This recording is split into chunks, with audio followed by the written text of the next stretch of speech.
how high is your self-esteem? From a scale from 1 to 10, how high is your self-esteem? If you remember last time, I was talking about the 6 pillars of self-esteem and how to implement your self-esteem. In today's presentation, I want to focus more on my personal experiences and how I keep my self-esteem high with some different exercises. So basically today, I want to build a bridge from the dark side to the bright side. And I will use 3 techniques to go from here to here. So before we start building that bridge, I want you guys to remember 2 of the most important pillars of self-esteem. The first pillar is the practice of self-acceptance. After my last presentation, I had a lot of discussions about the practice of self-acceptance. And most of the guys were telling me, hey, so if you accept yourself, why do you want to improve? Like, shouldn't you accept yourself how you are right now? Okay, guys, very, very important.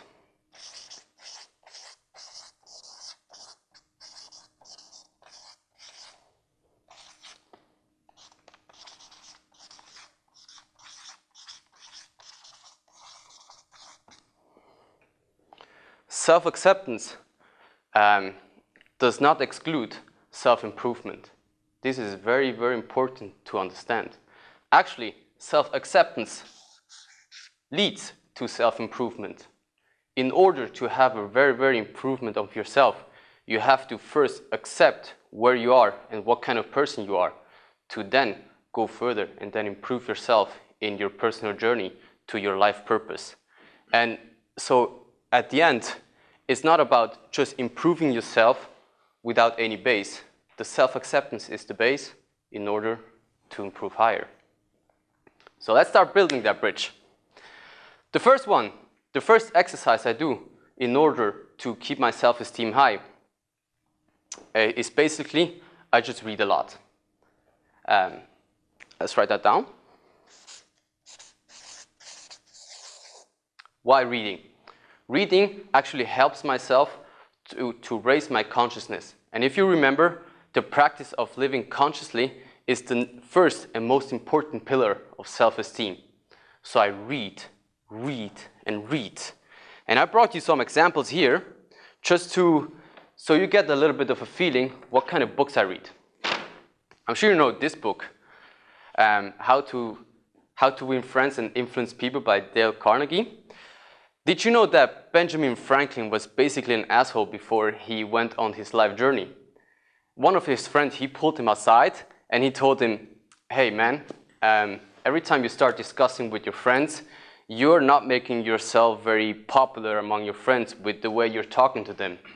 So Benjamin Franklin took his advice from his friend and he started to use these techniques written in this book before he was this super popular guy and he went to his life journey. So this book raises my consciousness in my social life. Turning Pro by Steven Pressfield. This book raises my consciousness in how I have to behave in order to be a successful entrepreneur. So this book basically tells me the mentality or the mindset I have to adapt to be a pro, to stand up every day, to work on my business every day. And it gives me the energy to stand up and perform every single day. Consciousness in business and in life.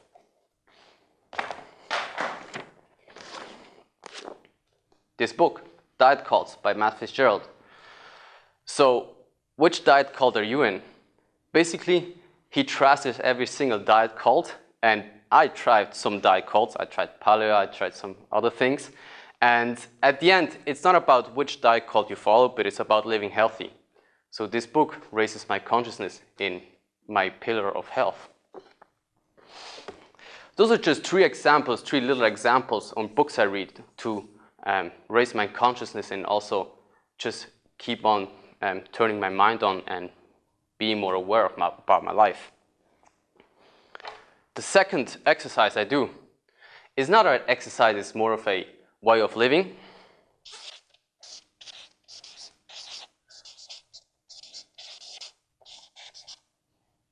Is knowing my attachment style. What do I mean by that?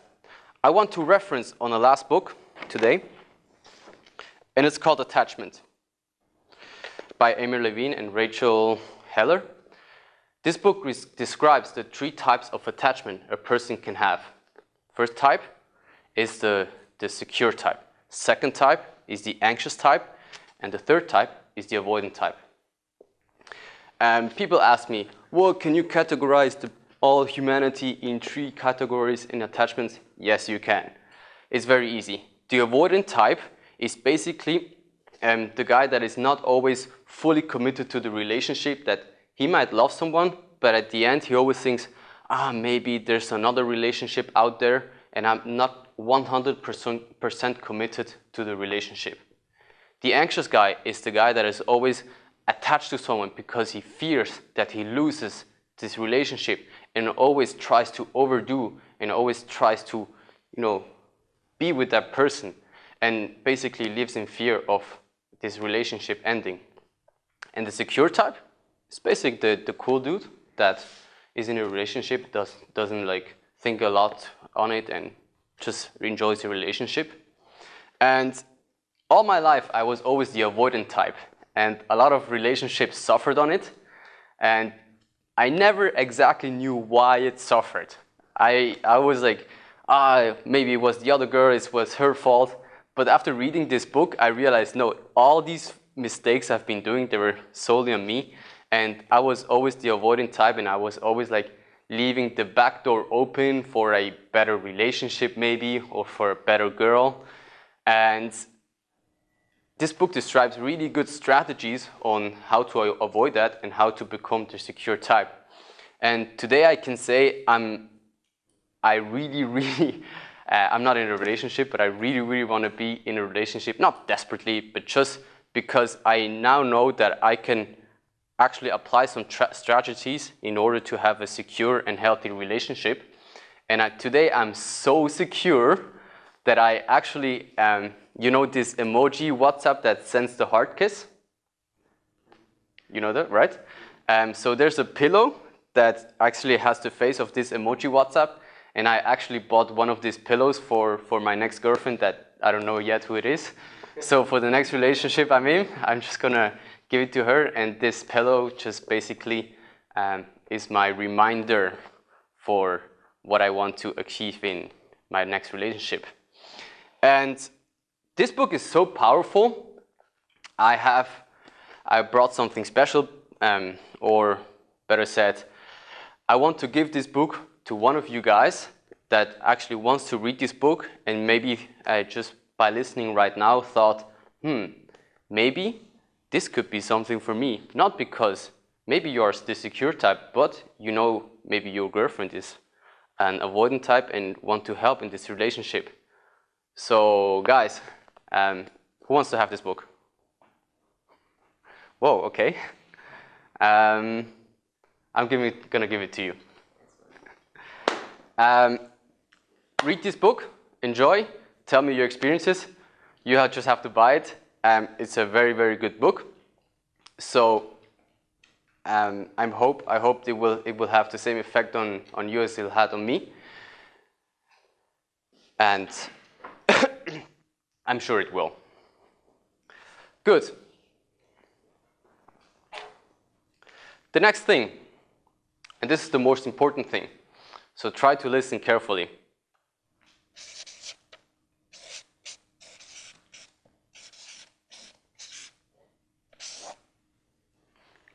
Just think. And actually, I don't mean about, I'm under the shower and I think about life and stuff. I'm talking about structured thinking and actually taking time and taking even a room for thinking. What do I mean by that? So there's a thing I actually just copied from Tai Lopez, and it's called armchair meditation. How does it function?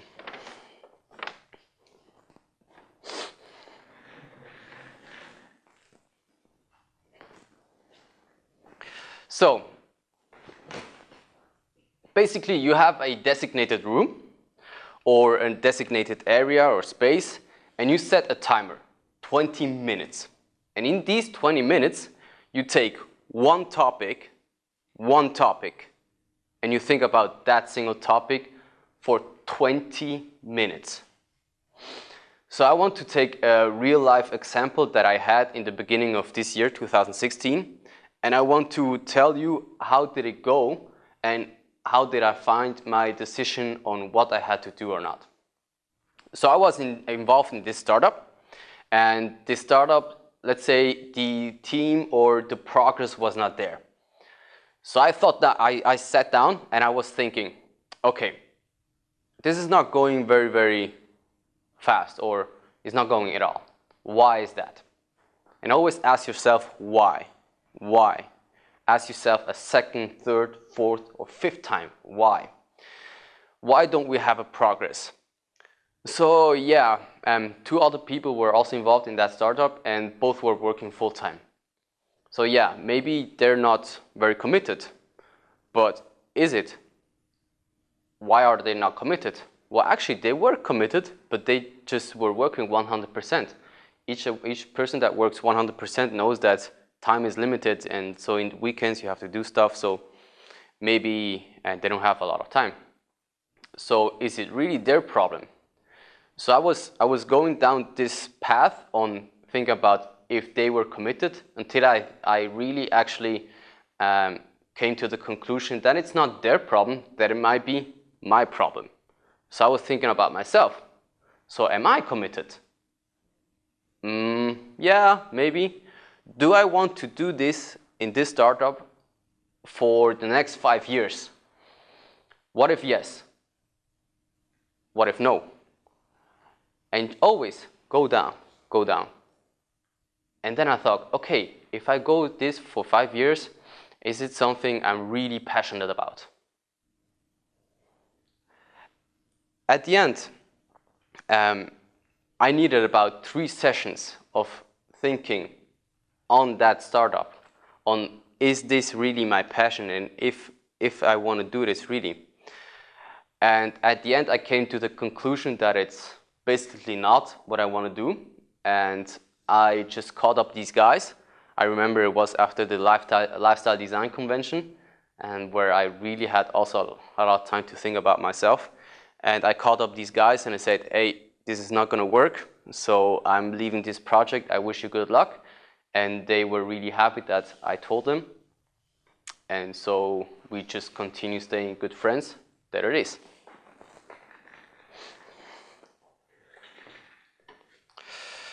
So guys, I told you now my 3 most important things, how to keep my consciousness level up, and with that, how to keep up my self-esteem. Now my call to action to you. What are your 3 things that you can do in order to keep your consciousness up and your self-esteem? Thank you very much for listening. If you implement it, it will change your life.